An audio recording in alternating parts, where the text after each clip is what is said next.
not going to be about our plans or our history or about our building. It's going to be what the Holy Spirit does. Okay.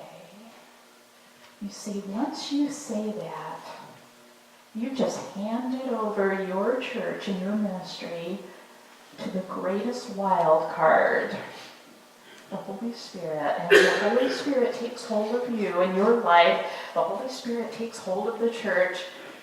You better watch out, because now you've become dangerous. Dangerous to your communities, dangerous to the status quo,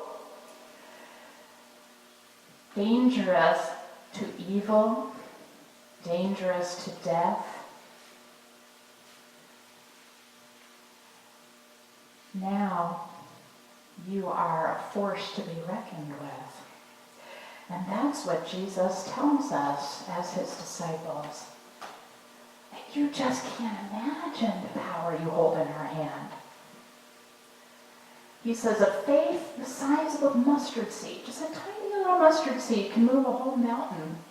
And what he means by that is it doesn't even take much, just real faith, true faith, the trust to let go of all that stuff that we love so much, all that comfort and all of that status quo and all of that stuff that we love to depend on, our feeling of, okay, we've got everything grounded and in sense where it should be. Let it go.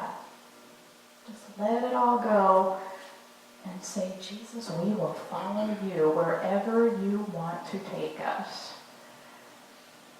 And when you truly mean that with your heart, I have seen Jesus raise churches up into forces to be reckoned with, raise communities up to be faith centers, love centers, because love, forgiveness, faith, hope, these are all things that you don't nail down. These are all things that belong to the realm of wild cards. None of you fell in love in an orderly fashion. Love is not orderly. Right? Love actually messes things up a lot of times. Love destroys your orderly world. Kids destroy your orderly world. Whether you have kids or grandkids, you put up with a certain amount of distraction, disorder, messiness, surprise, and we love it. We love those surprises. When you get married, surprise! Everything is not what you thought it would be. Because it isn't like that. It's the same way with Jesus. You are all Lazaruses. You are all people who next week here will remember, will witness to Jesus' resurrection. The same way people then witness to Lazarus' resurrection. For us, it doesn't matter if it was long ago. We know it's true. As Christians, we know what happened. We know it still happens. I have seen people who truly in faith came and were healed in services.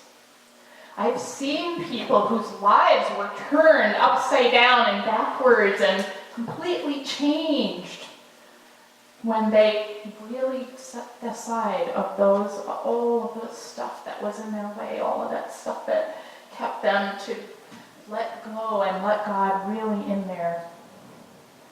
Today, that's what we celebrate. That's the story of Lazarus. When Jesus rides in there, he challenges the authorities. He challenges the institution. Because they're all like, shut those people up. Make them be quiet. And Jesus says, if they would be quiet, even the stones would cry out against you. This is Jesus' showdown. He rides straight up, right up to the temple where he sits and he teaches for days. His last teaching round. until they find a way to arrest him.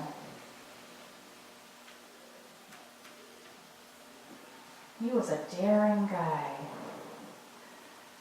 A lot more edgy than we give him credit for sometimes. He's that shepherd, but he's also really edgy, really daring, because he knows the Holy Spirit is present and powerful. And he knows what's going to happen when he goes through that death ritual. He knows he's coming back. He's told his disciples.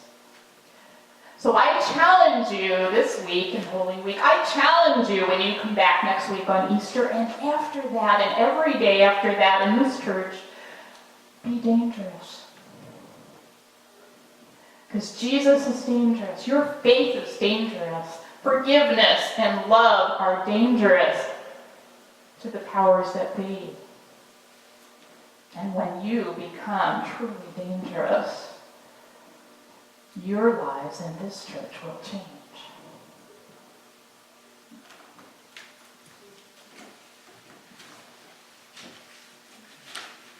And with that, let's sing a song.